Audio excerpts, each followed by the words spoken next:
프랑스 파리에 위치한 올림픽 선수촌? 이곳의 한 중국계 여성 관리자가 한국 선수촌의 충격적인 모습에 기겁을 하며 전 세계에 한국의 진실을 알리게 되는데요. 전 세계에서 한국인들만큼 숙소를 깔끔하게 쓰는 사람들도 없을 텐데, 그렇다면 그녀가 대체 어떤 장면을 목격했던 것일까요? 안녕하세요. 저는 중국계 프랑스인 라넨이라고 합니다. 제 부모님은 프랑스로 이주해온 중국인이고, 저는 파리의 차이나타운에서 자랐기에 불어보다 중국어가 더 익숙한데요. 아무래도 파리에는 중국인들이 모여 사는 별도의 구역까지 있을 정도로 중국인 숫자가 상당히 많기에 저는 프랑스에서 자랐음에도 자연스럽게 중국인이라는 정체성을 가지게 되었습니다. 그리고 저는 불어와 중국어, 그리고 영어까지 능통하게 되면서 꽤 좋은 커리어를 가진 호텔리어로 활약하게 되었는데요. 이러한 제 커리어를 통해 저는 이번 파리 올림픽 선수촌에 외국인 선수 관리팀장을 맡게 되기도 했죠. 이번 올림픽은 늘 그랬듯이 중국 선수들이 대거 참가하게 되었고, 중국어에 능통한 저는 이 자리의 적임자였거든요. 저는 차이나타운에서 중국인들과 함께 부대끼면서 살아서 그런지 자랑스러운 중국 혈통이라는 것에 대한 자부심이 있었고, 중국이 이번 올림픽에서 반드시 1위를 차지했으면 하는 바람이 있었는데요.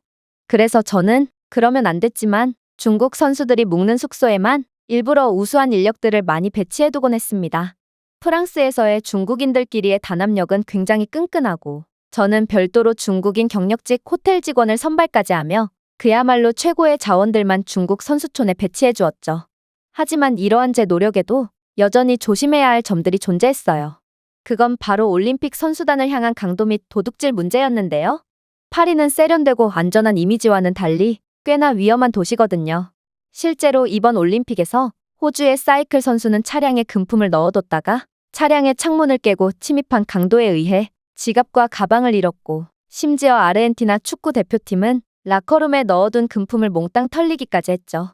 그 외에도 선수단을 노린 크고 작은 범죄들을 합한다면 파리는 그야말로 범죄의 한가운데 있는 지옥과도 같은 상황이라는 것입니다. 하지만 저는 중국 선수단만큼은 아무런 위기도 겪지 않을 거라고 생각했어요. 저는 이러한 상황을 사전에 막기 위해 같은 중국인 동포들을 경호원으로 채용하는 등 만반의 준비를 갖춘 상태였거든요. 그런데 아무리 숙소에 제대로 된 침대도 에어컨도 없는 열악한 파리 올림픽이더라도 중국 선수들만큼은 완벽한 컨디션을 유지할 수 있을 거라고 생각했던 것과는 달리 위기는 올림픽이 시작되자마자 터지고 말았습니다. 왜냐하면 중국 선수단은 범죄의 타겟이 되고 말았거든요.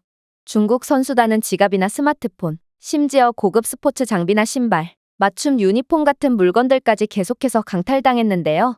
알고 보니 중국 선수단은 경기장으로 이동하는 동안 같은 중국인 동포들의 표적이 되었던 거였습니다. 중국인들은 선수들에게 사인이나 사진을 찍어달라고 다가오면서 은근슬쩍 물건을 훔쳐댔거든요. 또한 이들은 버스나 선수 차량의 창문을 깨부숴서 귀중품들을 전부 쓸어가기도 했죠. 하지만 무엇보다 충격적이었던 점은 따로 있었는데요. 이러한 자국의 선수들을 향한 처참한 범죄에도 중국 선수들은 별로 놀라하는 기색도 없었기 때문입니다. 이건 중국에서 살아본 적이 단 한 번도 없던 저로서는 꽤나 당황스러운 상황이었습니다. 도대체 중국 본토에서는 어떤 지옥 같은 일들이 벌어지고 있기에 이러한 자국 선수들을 향한 범죄를 늘상 있는 일인 것처럼 아무런 신경도 안 쓸 수가 있단 말인가요? 저는 부모님이나 차이나타운의 중국인 동포들이 말했던 자랑스러운 중국은 대체 어디 갔나 싶어 약간의 실망감을 느끼고 말았습니다. 저는 곧 경악을 금치 못할 비밀 하나를 추가적으로 알게 되기도 했는데요. 바로 중국 선수들은 경기장 라커룸에 넣어둔 귀중품들도 계속해서 털려대서 뭔가 싶었더니 CCTV를 돌려보니 제가 고용했던 중국인 동포 경호원들이 선수들의 물건을 훔쳐가더라고요. 저는 이러한 수치스러운 중국의 민낯에 선수들에게 사실대로 말도 못한 채 고개를 숙여야 했습니다. 그런데 저는 그 와중에 중국 대표팀의 충격적인 사실 하나를 알게 됩니다. 바로 중국은 올림픽 팀에 할당된 예산을 빼돌리고 있었거든요. 일단 중국 정부가 중국 올림픽 대표팀에 내려준 예산을 고위 관계자가 빼돌리고 이렇게 남은 돈을 다른 관계자, 심지어 감독까지 나서서 예산을 빼돌리니 선수들은 적절한 재정 지원이 없어서 본인의 자금을 쓰거나 필수적인 물품 없이 파리로 향할 수밖에 없던 것이죠. 그리고 중국에서는 아무리 유명한 운동선수라도 돈을 몹시 적게 벌기로 유명한데요. 그런데 여기에 지원금도 없으니까 선수들이 돈이 있을 리 없었습니다. 그래서 중국 선수들은 다른 국가 선수들, 심지어 때로는 자국 선수들의 숙소까지 몰래 잠입해서 귀중품들을 털어가고 있었어요.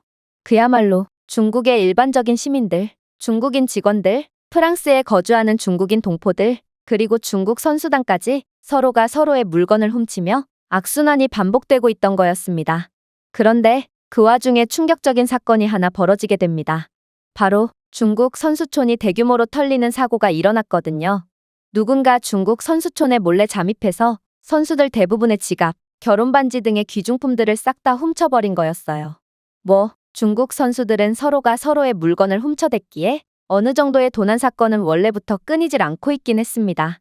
그러나 이 정도로 많은 물건들이 털리는 건 너무나도 이상했기에 중국인 선수들, 직원들은 상당히 분개했죠. 이들은 이번 올림픽에서 중국은 1위를 따놓은 당상이라고 할 수 있는데 이건 강력한 우승 후보를 견제하려는 프랑스의 수작이라며 한국인들이야말로 그렇게나 남의 물건 훔치기를 좋아하고 시민의식도 형편없다던데 이건 분명 한국인들의 짓이라며 열띤 토론을 벌이더라고요. 나중에 알고 보니 범인은 선수촌으로 식재료를 납품하는 차이나타운 중국인 노점상 직원들로 밝혀졌는데요. 사실 중국은 별도의 요리사들과 함께 파리에 입국했고 식재료를 전부 현지에서 조달하기로 했거든요. 하지만 믿었던 중국인 교민들은 식재료를 배달하는 척하면서 선수촌에 침투 후 모든 귀중품들을 훔쳐갔던 거였습니다. 어떻게 중국인들은 서로가 서로를 못 잡아먹어서 안달인 것이며 자신의 이익을 위해서라면 주저없이 같은 국적의 동포들의 뒤통수를 칠 수가 있는 것인지 다른 국적의 강도들도 자국의 선수들에게 손대는 법은 없기에 저는 개인적인 이익을 위해서는 물불 가리지 않는 중국의 현실에 참을 수 없는 부끄러움을 느낄 수밖에 없었습니다. 그리고 중국 선수들은 다른 국가의 선수촌을 도둑질했다는 것이 발각될까 두려워 이번 일을 공론화 시키지도 못하는 모습을 보니 약간의 한심한 감정마저 들었죠. 그런데 한편으로는 호기심도 들었어요. 중국이 이 정도인데 한국은 얼마나 개판일까 싶었거든요. 제가 차이나타운에서 듣기로는 한국인들은 몹시 이기적이고 돈을 누구보다 밝혀서 돈 몇 푼에도 가족을 배신하는 형편없는 사람들이라고 했거든요. 그래서 저는 중국의 민낯을 알게 되어 찝찝해진 마음을 달랠 겸 한국 선수촌에 한번 가보기로 했습니다. 그런데 저는 한국 선수촌에 들어가기도 전에 경악을 금치 못하고 말았는데요. 저는 웬 뉴스를 보게 되었는데 한국 선수가 모르고 현금이 두둑이 든 지갑을 카페에 그냥 두고 가자 그 지갑을 파리올림픽을 관람하러 온 한국인 관광객이 줍더니 신분증을 본 뒤 선수에게 다시 돌려줬기 때문입니다. 이뿐만이 아니었어요. 한국인들은 같은 국적 다른 국적 가리지 않고 누구든 도와줬는데요. 한 캐나다 선수는 자신에게 행운의 상징이었던 어머니 유품 시계를 잃어버리는 끔찍한 일을 겪어야 했지만 주인 없는 시계를 발견한 한국인 관광객은 아무런 욕심도 내지 않고 정직하게 시계를 분실 신고했고 결국 시계는 원래의 주인에게 돌아갈 수 있었거든요. 사실 프랑스에서 귀중품을 줍고서도 자신이 갖지 않고 주인에게 돌려주는 사람은 거의 찾아볼 수 없기에 파리 경찰은 이러한 한국인들의 선행을 직접 언론에 제보까지 하며 존경을 표했던 것인데요. 한국인들은 단지 호의와 배려의 표시로 보상에 대한 어떠한 기대도 없이 정직하게 귀중품을 반환했고 세계 각국의 언론들에서는 이러한 한국인들의 행동은 정직과 공동체 의식이 매우 중요시되는 한국의 더 넓은 문화규범을 반영한다며 극찬을 아끼지 않았죠. 하지만 역시나 저는 이러한 뉴스를 믿을 수가 없었습니다. 분명 중국인들에게 듣기로는 한국은 남의 물건을 당연하다는 듯 훔쳐대는 야만적인 국가였고 저는 제가 직접 한국의 실체를 확인하기 전까지는 아무것도 믿지 않기로 했습니다. 그러나 저는 한국 선수촌에 점점 다가갈수록 예상치도 못했던 충격적인 모습들만을 목격해야 했는데요.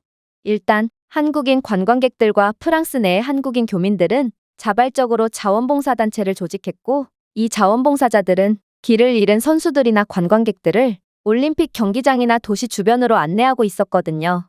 이 자원봉사자들은 지도를 제공했으며 번역까지 제공했고 심지어 때로는 선수들이나 관광객들이 빠르게 목적지까지 향할 수 있게 길을 함께 걸어주기까지 했어요. 뉴스에서의 언급처럼 다른 사람들을 돕겠다는 한국인들의 진정한 의지는 깊은 환대심과 공동체 정신을 반영하는 듯 보이기까지 하더라고요. 이건 아무리 봐도 선진국에서나 볼 수 있는 놀라운 시민의식이었고 저는 갑자기 알 수 없는 분노에 휩싸여 도저히 한국 선수촌 내부로 진입할 수가 없었습니다. 저는 중국계라는 제 유일한 자부심이 산산조각 나는 기분이 들었고, 그저 한국인들은 보는 눈이 많은 곳에서만 보여주기식 쇼를 하는 거라고 자기 합리화를 하며 차를 돌릴 뿐이었어요.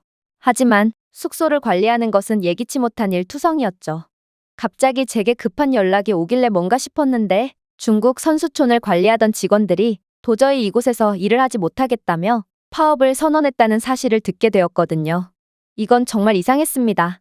다른 선수촌에서는 직원들의 불만이 거의 없었는데 유독 중국 선수촌에서 근무하는 직원들만 불만을 엄청나게 제기했거든요. 심지어 다른 선수촌과는 달리 이들은 자국의 선수들을 위해 일하는 거였는데도 말입니다. 저는 이건 말이 안 되는 일이라고 생각했어요. 어떻게 같은 동포에게 최선의 서비스를 제공하지 않으려 할 수가 있단 말인가요? 심지어 저는 중국 선수촌에 한해 일을 몹시 잘하는 경력직 직원들로만 선별했는데 말이에요. 하지만 중국인 직원들은 자신들은 여러 프랑스 호텔에서 산전수전을 다 겪어봤는데 이런 사람들은 처음 본다며 자신들은 중국계지만 프랑스에서 쭉 살아왔는데 중국인들이 이 정도 수준밖에 안 된다면 그냥 프랑스인으로 살겠다며 실망의 한숨만 내쉬는 거 아니겠어요? 저는 이들의 게으름 불평에 참을 수 없는 불쾌감을 느꼈습니다. 직원들이 그저 힘든 척을 하며 인력 증원을 요청하는 거라고 생각했거든요. 그래서 저는 중국 숙소의 실태도 파악할 겸 직접 청소를 하러 중국 선수들의 방으로 들어가 봤습니다. 그리고 저는 선수 숙소 입실 3초 만에 경악을 할 수밖에 없었죠. 왜냐하면 중국 선수들이 사용한 방은 난장판 그 자체였거든요. 몇몇 방은 고의적인 손상의 징후를 보였는데 가구는 부서졌고 벽지는 찢어져 있으며 심지어 중국인 선수들은 침구를 화장실처럼 사용했는지 침대의 볼일을 보고 이러한 검은색 악마의 덩어리들을 이불로 숨겨놓은 경우도 있더라고요. 도대체 이들은 무슨 이유로 공용 숙소에 이런 야만적인 행동을 일삼았단 말인가? 이건 어차피 내 것이 아니니 막 써도 된다는 전형적인 후진국 마인드였어요. 심지어 중국 선수들은 싱크대나 공용 접시, 그릇을 재떨이로 사용했는지 숙소 내에서는 반드시 금연을 해야 하는 규칙이 있었음에도 싱크대와 각종 그릇들에는 담배가 수북이 쌓여있기까지 했는데요. 또한 화장실 타일과 세면대, 그리고 욕조는 후각을 파괴할 정도의 악취와 함께 노란 액체가 눌어붙어 있는 걸로 보아 이들이 이곳에 무슨 짓을 했는지는 안 봐도 뻔했죠. 물론 중국인들이 사용한 더러운 접시, 식기류, 그리고 요리 도구들은 씻지 않은 채로 남겨졌고 엎질러진 음식과 음료는 청소되지 않아서 더운 날씨와 맞물려 엄청난 벌레들이 들끓고 있더라고요. 사실 저는 중국 선수들이 묵는 방에서 엄청난 소음 신고와 악취 민원이 빗발쳤다고 들었는데요. 그리고 중국 선수들이 사용한 방의 몰골을 직접 보니 아무래도 다른 나라의 선수들이 민원을 제기한 이유는 명백해 보였어요. 오랜 호텔 경력이 있던 저조차도 이 정도로 황당한 상태의 객실은 난생 처음 봤고 이 정도로 방을 난장판으로 만든 중국인들이라면 얼마큼의 시끄러운 소음을 유발했는지는 안 봐도 뻔했거든요. 결국 저는 중국에 대한 배신감과 분노로 가득 찼고 중국 올림픽 대표팀 관계자에게 맹렬하게 항의를 하게 되었습니다. 그런데 그는 생각지도 못한 충격적인 반응을 보이는 거 아니겠어요? 청소를 하는 게 당신들이 맡은 역할인데 어째서 우리 보고 방을 깨끗이 쓰라고 하는 거야? 그리고 침대의 용변을 보는 건 다음 경기에서 행운을 기원하는 중국 소수민족의 전통이며 벽지나 가구를 험하게 쓴 건 선수들이 고된 훈련 때문에 받은 스트레스를 해소하느라 그런 거야. 이건 전부 성공적인 대회 진행을 위한 건데 왜 그 정도도 이해를 못 해주는 거지? 저는 중국인들의 상상치도 못한 수준의 학을 떼면서도 갑자기 참을 수 없는 스트레스가 몰려와서 중국 선수촌을 도망치듯 빠져나와 버렸습니다. 그리고 저는 홀린 듯 한국 선수촌으로 향했죠.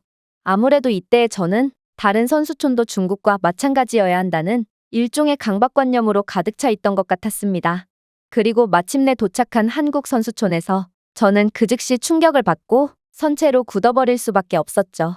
왜냐하면 저는 분명 한국 선수촌에 영어도 제대로 못하는 초짜 직원들만을 배정해 두었는데 선수촌은 너무나도 완벽하게 운영되고 있었거든요. 저는 도대체 이게 무슨 상황인가 싶어 재빨리 한국 선수들이 묵는 방으로 들어갔는데요.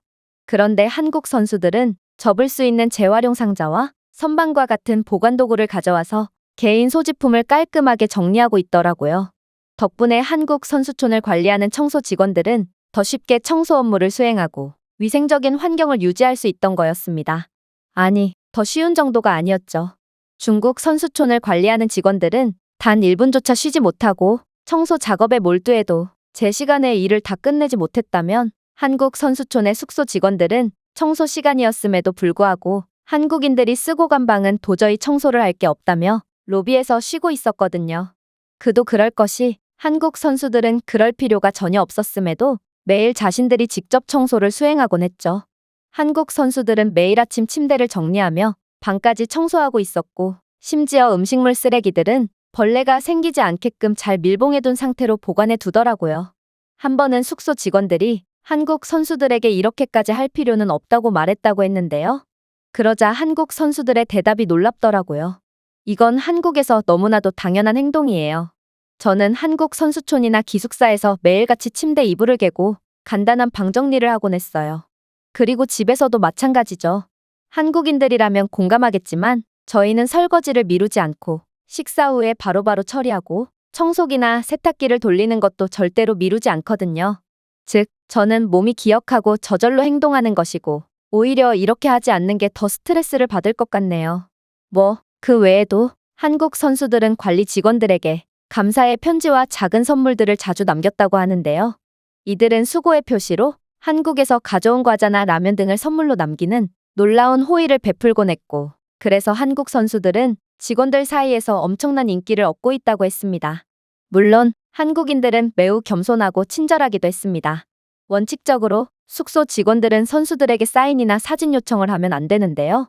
저희는 직원으로서 고객에게 편안한 환경을 제공해줄 의무가 있거든요. 그런데 한국 선수촌에 배정된 초짜 직원들이 간혹 업무 규정 미숙지로 한국 선수들을 귀찮게 해도 한국 선수들은 늘 웃으며 사진 요청을 전부 받아줬다고 했습니다. 이건 중국과는 완전히 반대되는 상황이었어요. 중국 선수들은 숙소 직원들에게 무례한 태도를 보이며 무시하기로 유명했거든요. 이들은 그렇게나 방을 돼지우리처럼 만들 때는 언제고 청소 직원만 보이면 더럽다는 표정을 지으며 털끝조차 닿지 않으려고 했는데요.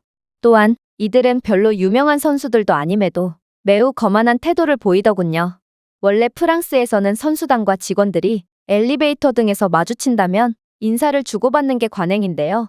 그런데 중국 선수들은 이름도 없는 선수들이었음에도 마치 자신이 슈퍼스타라도 되는 것처럼 너 같은 일개 청소 직원 따위가 감히 중국의 국가대표 선수에게 말을 걸려고 해?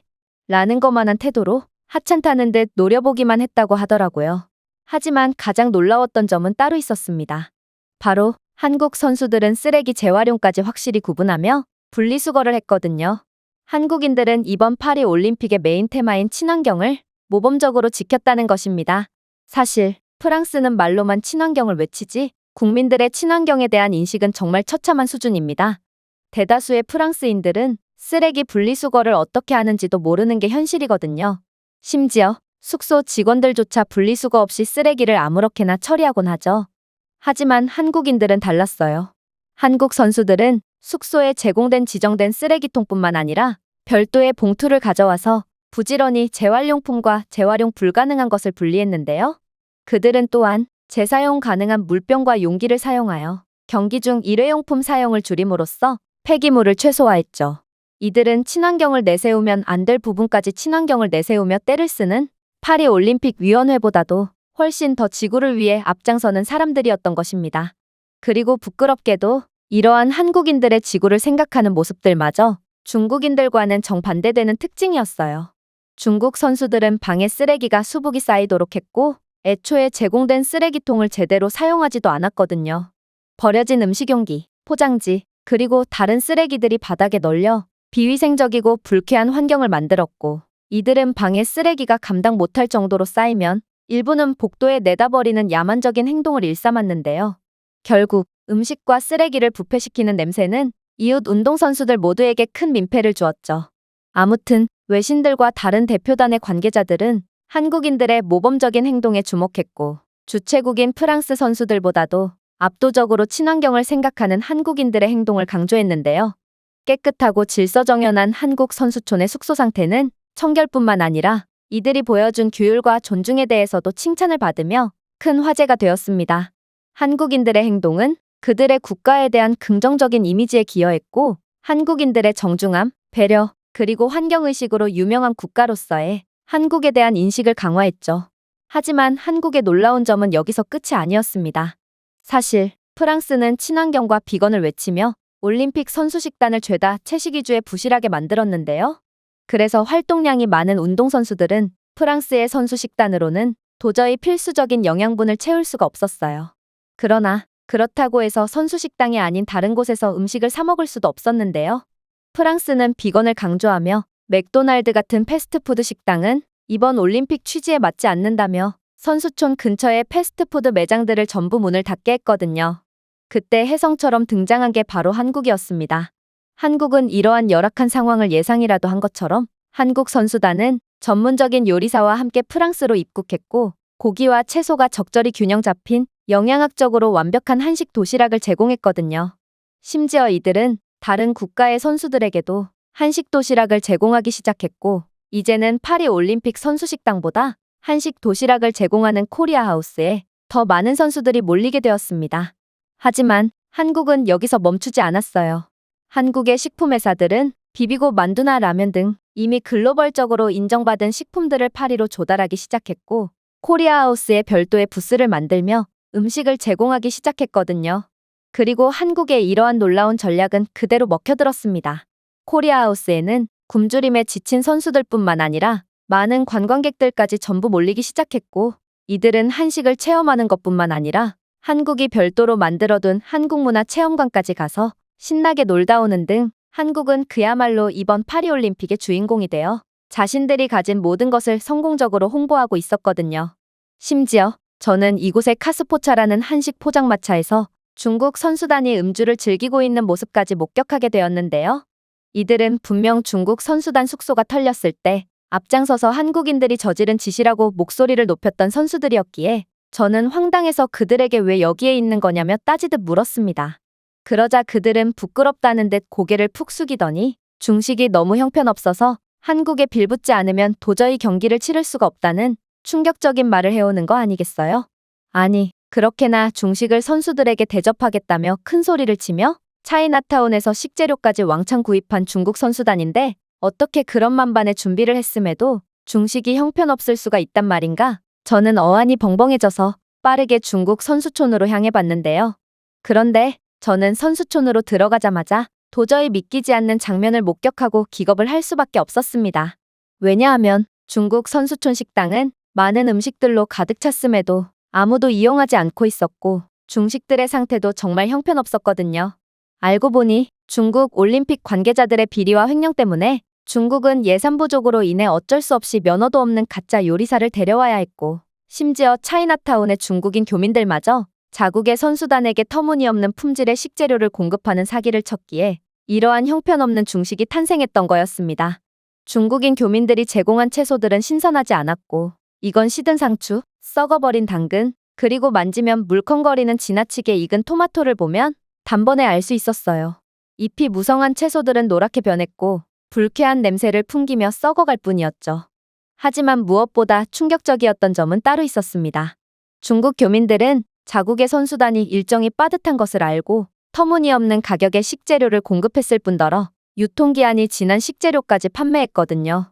이들은 유통기한이 지난 고기와 해산물을 제공했고 그 사실을 숨기기 위해 유통기한 라벨을 조작하기까지 했어요. 소스는 뭉쳐서 도저히 사용할 수가 없었고 고기에서는 썩은 냄새가 진동을 했죠. 심지어 계란이라고 공급한 것은 알고 보니 화학물질로 만든 가짜 계란이었습니다.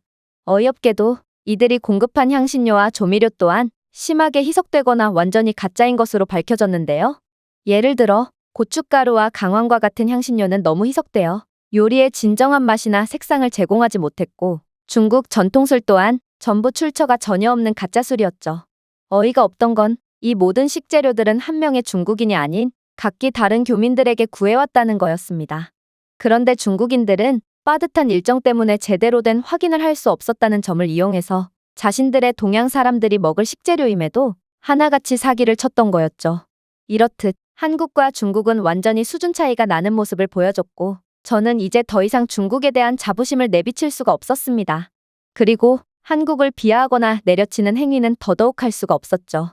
저는 자국민을 등쳐먹는 중국인들의 부끄러운 민낯을 알아버렸고 이제는 더 이상 저 자신을 중국계라고 소개하지 않기로 했는데요. 그리고 중국의 실체를 알게 된 이상 더 이상 중국 선수들을 위한 특혜도 베풀지 않기로 했고 앞으로 남은 여생도 중국인이 아닌 프랑스인으로서 살기로 했습니다. 제가 준비해온 내용은 여기까지입니다. 끝까지 시청해주셔서 진심으로 감사드리며 여러분들의 구독과 좋아요, 알림 설정은 영상 제작에 큰 힘이 됩니다. 이상 세모튜브였습니다.